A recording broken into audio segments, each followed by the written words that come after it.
Hi guys, thank you so much for being here. Your film doesn't premiere for a few more days yet, so yeah, I don't know how spoilery it is. I don't know if you can spoil the movie, but we'll try not to for anyone who hasn't seen it. So if you don't mind, Most people haven't seen it. exactly. I mean, that's the thrilling thing about Cannes, nobody's right? seen it. Is everyone's discovering things for the first time.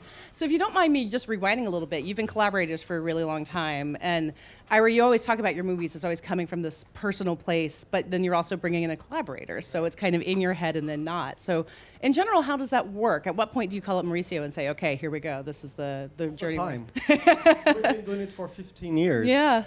Yeah, so we're doing one after another. For 15 years, we've always talking about either the movie that we're working or life, and that's how the next one will pop up from conversations and from our meetings and from our. And I think also for me the idea of personal cinema isn't just about an auteur or a director. It's about the group of people who come together who bring themselves in a way that seems unmediated in a certain way. You know, it's something. Well, it's not controlled by. It's non-corporate, so there is a way in which we allowed to bring ourselves fully. And I think for me, any idea I have for a film has to come from a place where I'm interested in the story and the subject enough that I can imagine living with it for 2 or 3 years. Yeah. Of my life. So yeah. So how often are you coming and talking to each other and you go down a road on an idea and say, this isn't the one? Is that Just once. just once, really? Yeah, I think one script we wrote, which we finished and thought, oh, no, let's not do that. But in general, I think, if I have an idea and Mauricio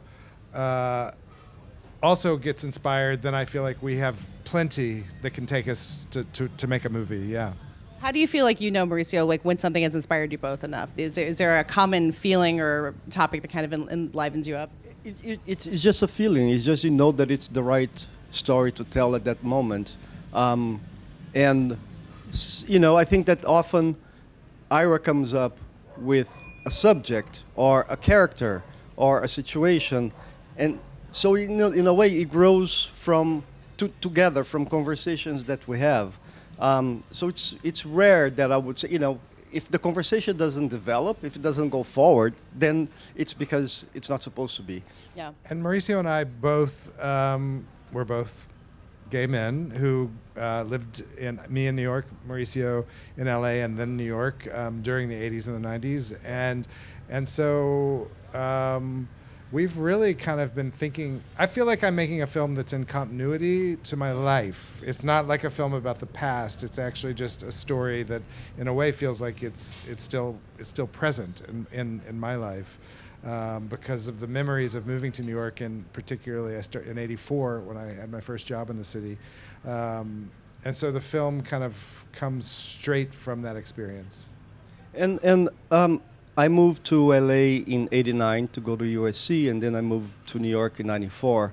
And when we first met, the first connection we had creatively was about this story that we tell in The Men I Love. It was really what connected us to work together. We had an idea to do something similar to this story. So we've been talking about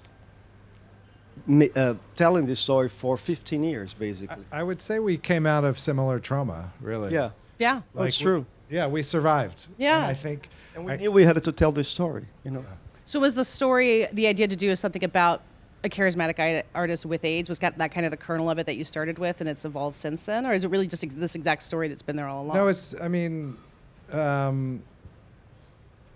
it sort of became itself when we started a couple of, maybe 5 years ago, talking about the plot, I would say. But my first film I made in 1989 was a backstage drama about a group of theater people with a love triangle between 3 men in the middle, which could be your definition of this film. So I think for me, this idea of creativity as a form of survival is something that I'm living.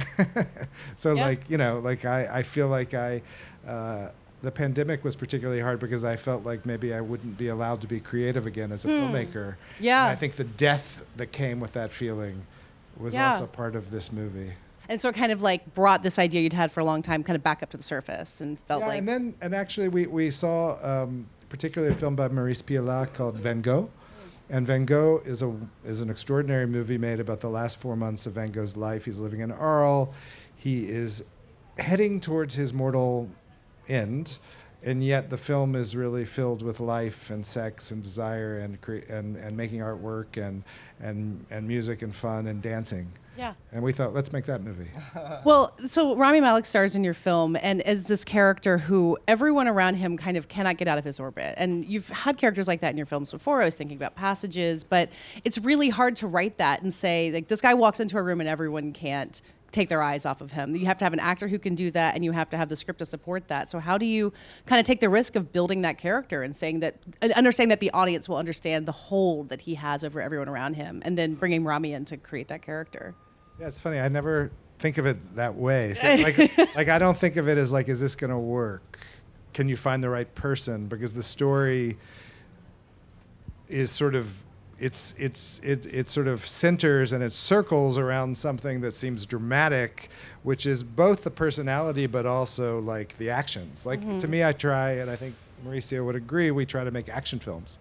The actions are dramatic and romantic and about intimacy, but they're really about how do people kind of collide with each other. So there is a plot, which then allows you to then cast a role. I think in this situation, we really benefited by having a lead actor who is dangerous. There's a real danger to Rami. I've been thinking he reminds me a bit of Peter Falk and Ben Gazzara. Like you don't know what's going to happen. Yeah. And it's a little bit off, but kind of wonderful. And also, you write the script, and once you start the production and you start casting, that script changes. The movie comes alive, and so the casting. What you're saying, and I didn't write exclusively for Rami. We hadn't cast it yet, so the movie will change. And something that we do very often is once we cast the main part and the parts, we adapt a little bit the script to create that character and fit that character with the actor that's going to play. So I think there's it develops and it becomes the movie becomes alive. Yeah. Yeah, there's an interaction between fiction and nonfiction in the making of a feature for me, and so you're not really worried because you're just talking about the encounters that are going to happen along the way, which become the film. Can you tell me more about that interaction between fiction and nonfiction? Because you're setting up this world. It's a period piece, but as you said, it feels very present. And you've got these people who are playing a troupe, but they are also in the theater world. Like how does that overlap happen on a day-to-day basis on the set? Well, so the film is about an actor who is facing the end of his life, but also has a play to put on with a group of people that he's been working with for a long time. For me, it came out of moving to New York in the late 80s, working with specifically Eric Bogosian, who was a performance artist at that time, and also my friends were at the Wooster Group and at the Village Voice, and in these collaborative spaces in which people were making things. And so when we wrote a script and this becomes the world of the film, it became like, who are the people making things now? So it's Stephen Adley Girgis plays an actor in the film who's a playwright who obviously also is part of the Lab Theater, a great theater director, a woman named Blanca who ran the Vilga Theater in Philadelphia for 40 years. She becomes the director in the film. So she and I have a conversation in which I'm giving her the lines, but also she's writing the lines in the process. It is not our films are, I would say, 90% scripted, but there is room in certain scenes, and in this film it would be around the rehearsals, which allow for the voice of the performer to come forward in a very natural way. Well, there's also this amazing scene halfway through, and again, I know people haven't seen it, where they're all sitting around the dinner table and singing, and it kind of makes you think, like, why am I not friends with downtown theater artists? It looks so wonderful, and everyone's voices are incredible, and they're so different, and how does a scene like that come together? I watched Cassavetes' Husbands. Worst people to Yeah. Well, I think it... And you cast it well. Oh, yes, of course. And I cast it with, the kid, Jahi Winston, who's in the film, was the Lion King when he was 10. Wow. That's New York theater right there. I People know, have so much 10 years talent. old. So you just kind of fill your movie with people. I mean, I didn't know a number of them could sing as well as they do, including Rebecca Hall. I was just going to say, her voice is astonishing. Well, her mother was an opera singer. She's actually never sang on film before. Wow. But she's always wanted to, but I think there was she'll have to answer this, but I think there was a certain kind of intimidation because of her mother being a professional singer. And then she gets to sing one of the great songs of musical theater, which is How Are Things in Glockamora from Finian's Rainbow. You put a lot of things that you love in a movie. That's really, and I think for me, a film is about pleasure. Like, pleasure is central to the making of the film, to the experience of the film, to the audience. So, and to your central character, and I think for me, I literally tried to think about what would be the things that I miss most when I die. And I tried to make a movie with as much of that as possible. A dinner party, the dream dinner party. That's music, sex, skin, beauty, color, light, drama. Yeah. So the way that AIDS has been portrayed on screen is there's this vast cinematic history to it, and I do think this is bringing something different to it. For a lot of the things that you're talking about, a lot of the focus of it. How much was that a goal for you guys, of saying that this is something that's huge, culturally huge in both of your lives, and hasn't ever been quite captured in this way? Were you trying to just do something different? Well, I wouldn't say it's vast, actually. I would say it's actually quite limited. Yeah. And I think part of that is because a lot of the people who would be telling that story are dead. Mm-hmm. So there was like a disappearance of a generation who actually had stories to tell, of many, many stories to tell. I think our greatest intention was to make a film about living. And that really seemed to me to describe the experience of my own experience living during that time, but also people that I was very close to and very involved with in intimate ways, who were living with HIV. It didn't define them. It was part of who they were. Yeah. Yeah.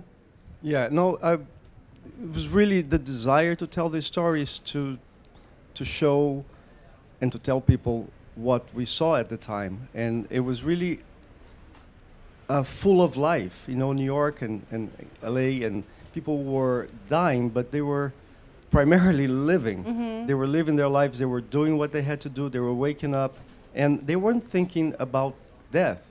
Death would come, but it was really a full life that they were living. And we both saw it, and we lived it, and we saw how, that's the story that people didn't know that we wanted to tell. Yeah. You guys were both talking about moving to... We're dying too, right now. Right? Like, exactly. Like here we are, this is a room full of death. In some ways, really. Like we're all gonna, so it's like, but sitting actually, by the beautiful Mediterranean, and that's what we're thinking about. This is all very temporary. So I think to kind of try to capture the temporary is the best thing cinema can do. And there's something that it's particularly to that time, because the stakes of everything became very high. Mm-hmm.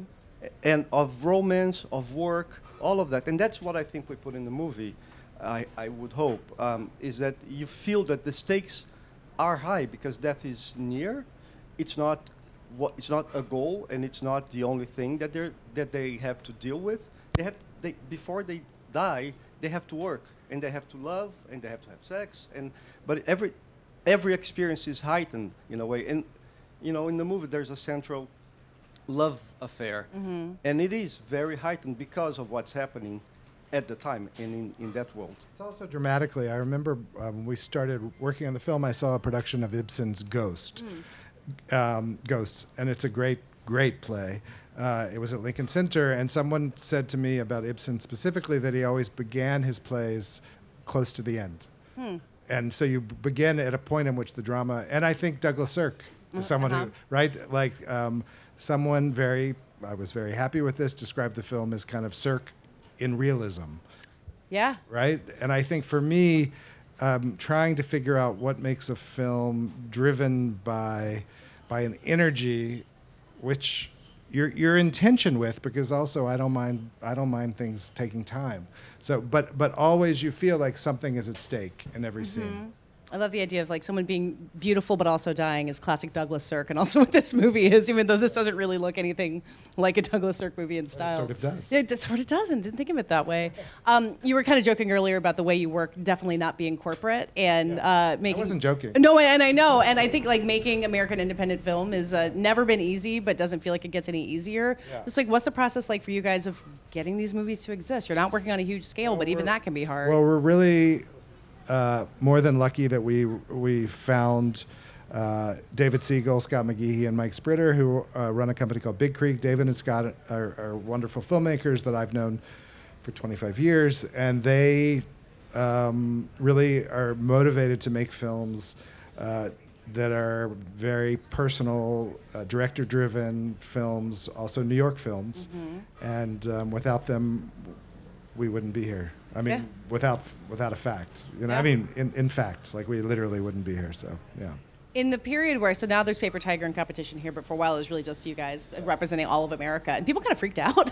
Like, we're worried about where are the Americans here. Did you feel that pressure kind of being put on your shoulders of trying to keep our I didn't whole feel any country pressure, alive? but I think it says a lot about American cinema within the context of international art cinema. Yeah. I think it's nearly impossible to sustain a career in America making art films.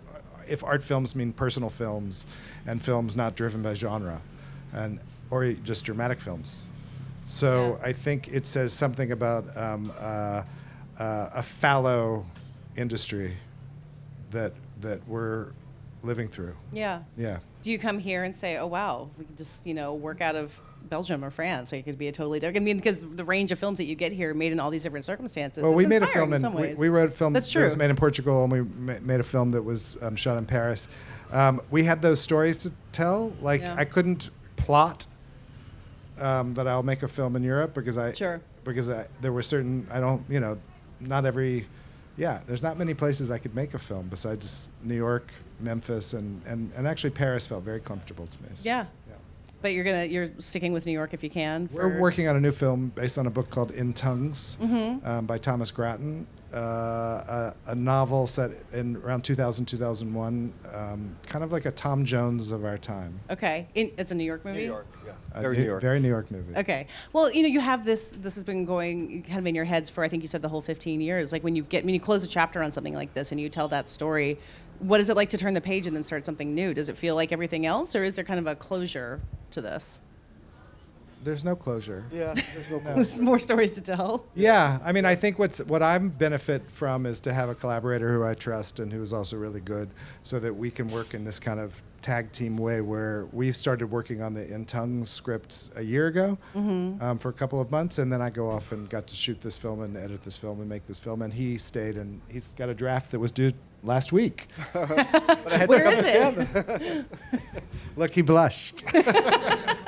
This is how you do it. You just put him on the spot in a public forum.